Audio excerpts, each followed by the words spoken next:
अस्सलाम वालेकुम व्यूअर्स, सुबह बखैर। उम्मीद है आप सब जहाँ भी होंगे खैरियत से होंगे। चलें आज के दिन का आगाज़ इस दुआ के साथ करते हैं कि आप, मैं, हम सब जहाँ भी हों, अल्लाह हमें अपने हिफ्ज़ व मान में रखे और सेहत वाली ज़िंदगी अता करे। सुबह के 8 बज चुके हैं, बच्चे नाश्ता करके कॉलेज और यूनिवर्सिटी जा चुके हैं। और आपको भी इस चीज़ का अंदाज़ा होगा कि बच्चे जिस टाइम जाते हैं तो घर कैसे पूरा बिखरा पड़ा होता है। लेकिन इस टाइम मेरा कोई प्लान नहीं है ये सब करने का। मैं थोड़ी देर के लिए रेस्ट करूँगी और उसके बाद उठ के देखते हैं फिर आज के दिन में कौन कौन से काम करने हैं। तब तक आप भी रेस्ट करें, थोड़ी देर के बाद मिलते हैं फिर। जी व्यूअर्स, तो दोबारा उठ के काम शाम हो गया, सारा सफाई भी होगी, डस्टिंग हो गई। मेरा तो ये होता है कि काम करके सब, उसके बाद फिर फ्री हो के नाश्ता या खाना जो भी करना होता है उसके बाद फिर करती हूँ। और आजकल मेरा ये फेवरेट स्पॉट है बैठ के नाश्ता करने के लिए, एंट्रेंस पे। एक तो नेचर को एंजॉय करो जाता है, दूसरा साथ ये कि वेदर कैसा है वो भी पता चल जाता है बाहर निकल के, वरना तो कामों में लगे हुए। आपको पता है आजकल बिल्कुल टाइम ही नहीं मिलता और अंदर ही अंदर इंसान फिरता रहता है। इसलिए मैं फिर यहाँ बैठ के नाश्ता करती हूँ। आज मेरा नाश्ता ब्रेड सैंडविच है, चिकन और वेजिटेबल के साथ ये, और साथ में चाय का 1 कप। बच्चे भी आगे कॉलेज से अल्हम्दुलिल्लाह। यूनिवर्सिटी में जो है बेटा वो भी नहीं है, वो ज़रा लेट ही आता है। आपको भी पता होगा कि यूनिवर्सिटी की टाइमिंग ज़रा लेट ही होती है। तो बस अब नाश्ता करूँगी, फिर उसके बाद दोबारा मिलते हैं इंशाल्लाह।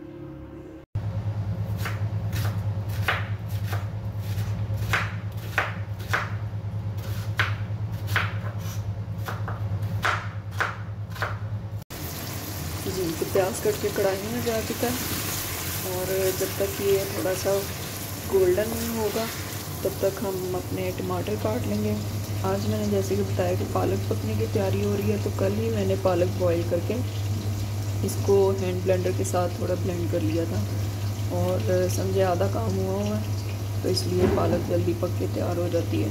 तो ये कि आपको नेक्स्ट डे बर्डन नहीं होता, शाम में जिस टाइम भी आपको फ्री हो उस टाइम में आप ये वाला काम कर सकते हैं, वरना नेक्स्ट डे भी कर सकते हैं। साथ साथ जिस टाइम प्याज हो रहा हो आप साथ ये काम भी कर सकते हैं। लेकिन मैं अपनी आसानी के लिए कल ही करके रख लिया था, मेरे पास फ्री था टाइम। तो अब चलें टमाटर काटते हैं साथ साथ। आप लोग पालक कैसे पकाते हैं? कुछ लोग पालक पकाते हैं मेरे स्टाइल में, जैसे मैंने कटिंग करके उसे बॉईल करने के लिए रख दिया और उसके बाद मैं इसको बॉईल करके थोड़ा सा हैंड ब्लेंडर के साथ इसको ब्लेंड कर लेती हूँ, क्योंकि वो खड़ी खड़ी बिल्कुल जो पालक है वो फिर अच्छी नहीं लगती, मसाले के साथ इस तरह से घुल मिल जाती है। और कुछ लोग जो हैं वो बस पालक काट के मसाला तैयार किया और उसके अंदर फिर उसको डाल देते हैं। उस तरह से ये होता है कि पालक ज़रा खड़ी खड़ी रहती है और अगर बाद में मसाले के साथ उसे ब्लेंड करो तो मसाला भी बिल्कुल ही ब्लेंड हो जाता है, तो वो उसकी शक्ल जो और रंग जो है वो इतना फ्रेश नहीं बनता। मैं आपको अपनी पालक भी पकी हुई दिखाऊंगी। इस तरह से पकाने से ये है कि इसका कलर बहुत फ्रेश होता है पालक का, बिल्कुल ही ग्रीन। तो चलें अब मैं फिर जब पालक पक के तैयार हो जाएगी उसके बाद फिर आपको दिखाती हूँ कि कैसी तैयार हुई है। जी व्यूअर्स, तो इधर प्याज में टमाटर और थोड़ा सा पानी डाल के इसे दम पे लगा दिया ताकि ये नरम हो, तो इसकी बुनाई हो के अंदर फिर इसमें पालक डल जाएगी।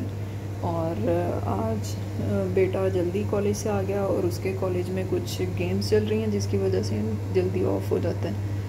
तो इसको तो 12 महीने साल में सिर्फ फ्रेंच टोस्ट चाहिए। मैं यहाँ पे फ्रेंच टोस्ट बनाने लगी थी तो मैंने सोचा चले आपके साथ शेयर करती हूँ, मे बी आपको कुछ नए आइडियाज़ मिल जाएं। जिस तरह से मेरे बच्चे थोड़े से क्रिस्पी खाते हैं फ्रेंच टोस्ट, तो इसलिए मैं फिर दूध इसमें कम डालती हूँ। 1 अंडा इसमें जा चुका है और अपनी आसानी के लिए मैंने चीनी जो है वो पीस के रखी होती है, क्योंकि जब भी फ्रेंच टोस्ट के मिक्सचर में चीनी डालें तो वो फ़ौरन से मिक्स नहीं होती है। पिसी हुई चीनी का ये फ़ायदा होता है कि आप इसके अंदर डालें और ये फ़ौरन से ही इसमें हल हो जाती है, तो इसका वो मसला नहीं होता कि अब इसको थोड़ा सा वेट करना पड़े या दूध गर्म डालें। तो ठंडा दूध हो फिर वो भी डाल देती हूँ। दूध मैं बहुत ज़्यादा नहीं डालती हूँ, बस इतना सा कि थोड़ी सी सॉफ्ट भी हो जाए। और ये देखें 4 से 5 चम्मच होंगे ऑलमोस्ट दूध के। और इसके बाद बस इसे मिक्स कर लेंगे। और फ्राइंग पैन मैंने पहले ही चढ़ा दिया था चूल्हे पे। इसमें 2 से 3 चम्मच मैंने ऑयल के डाले। ऑयल भी बहुत ज़्यादा नहीं डालती क्योंकि फिर स्लाइस जो है बहुत ज़्यादा ऑयली हो जाते हैं। तो जब तक ये मिक्सर तैयार होगा तब तक तवा भी गर्म हो जाएगा। तो फिर मैं आपको दिखाती हूँ कि कितने से डिप करना है ताकि बहुत ज़्यादा वो गीले गीले सॉगी से और इस तरह से भी ना हो और थोड़े से क्रिस्पी से भी रह जाए। ये देखें अब चीनी ये है कि इसमें फ़ौरन हल हो गई है। इसका ये नहीं है कि आपको वेट करना पड़े। ये सारा मिक्सर हो गया और इसके बाद इसको करीब थोड़ा सा कर लेते हैं ताकि छींटे इधर उधर ना जाए अंडे के। आपको पता है उसकी फिर स्मेल भी नहीं जाती है। तो इसको बस इस तरह से थोड़ा थोड़ा डिप करके उसके बाद बस ये तवे पे चला जाएगा।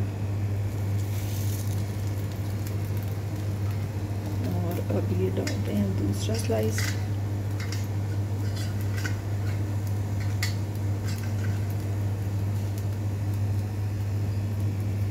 आपके घर में भी कोई इसी तरह फ्रेंच टोस्ट का शौकीन है?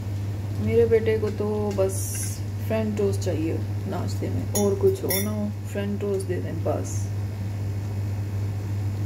तो इस तरह से ये देखें लगा के अभी ये तीसरा स्लाइस भी ऊपर चला गया।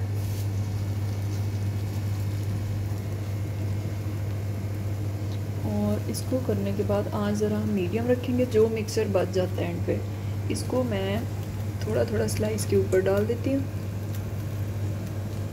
सब स्लाइस के ऊपर डाल देंगे ताकि ये भी वेस्ट ना जाए।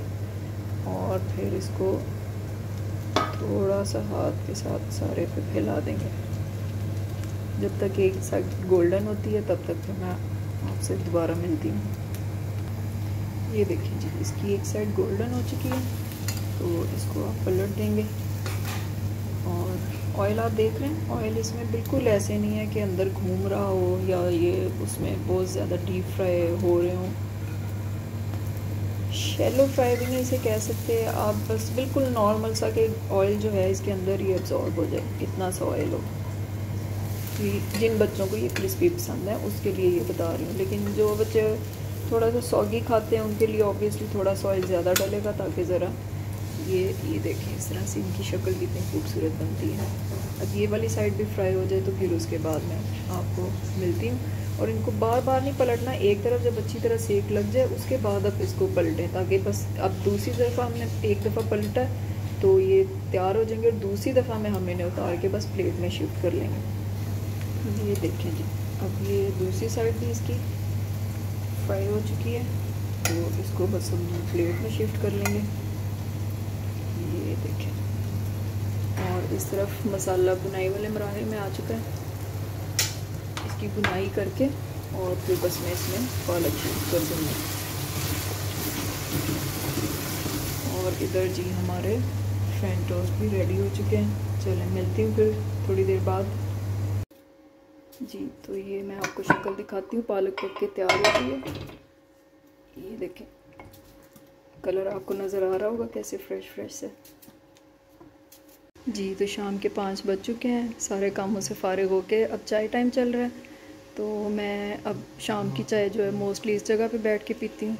यहाँ पे बैठूँगी और साथ साथ इस व्यू को एंजॉय करते हुए अपनी चाय पीऊँगी। चलें आप भी अपना चाय टाइम एंजॉय करें, फिर मिलते हैं थोड़ी देर बाद। ये कुछ सफाई का काम चल रहा था, साथ साथ मैंने कहा आपके लिए बिफ़ोर और आफ्टर का क्लिप शेयर करती हूँ। ये बिफ़ोर की पिक्चर है, ज़्यादा तो नहीं होगा साफ़ लेकिन थोड़ा सा जितना भी हुआ फिर मैं आपसे वो भी शेयर करती हूँ।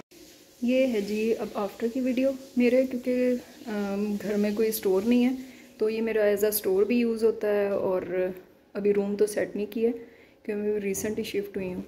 तो अब ये सफाई के बाद अब इसकी ये हालत है। तो इसका अगर कुछ और पॉसिबल है कि किसी और तरह सेटिंग हो सकती है तो आप भी मुझे अपना ओपिनियन दीजिएगा। यहाँ ये कंप्यूटर टेबल है और इसके साथ यहाँ मेरे कुछ कैरी ऑन्स हैं, चार्जिंग फ़ैन है और ये आटे और चावल वाली ड्रमी है जिसको मैंने ऐसे कवर किया हुआ है। और ये है तो बुक शेल्फ है लेकिन इसका मैंने फेस टर्न करके फ्रंट साइड जो है वो बैक पे कर दिया ताकि ये जो अंदर चीज़ें हैं वो एकदम से रूम में एंटर होते हुए बुरी ना लगे। तो आप मुझे अपनी ओपिनियन ज़रूर दीजिएगा कि इसको मैं और कैसे सामने से साफ़ कर सकती हूँ कि रूम में एंटर होती है बुरा ना लगे। जी व्यूअर्स, तो आज टारगेट पे जितने भी काम थे वो सब ख़त्म हो चुके हैं। किचन भी वाइंड अप हो चुका है और जैसा कि मैंने बताया था कि फ़ैमिली टाइम गपशप उससे भी फ्री हो गए और अब बस सोने की तैयारी थी। तो इंशाल्लाह मिलते हैं नेक्स्ट किसी व्लॉग में। तब तक के लिए अल्लाह हाफिज़ और प्लीज़ सब्सक्राइब माई चैनल। अल्लाह हाफिज़ टिल द नेक्स्ट वीडियो।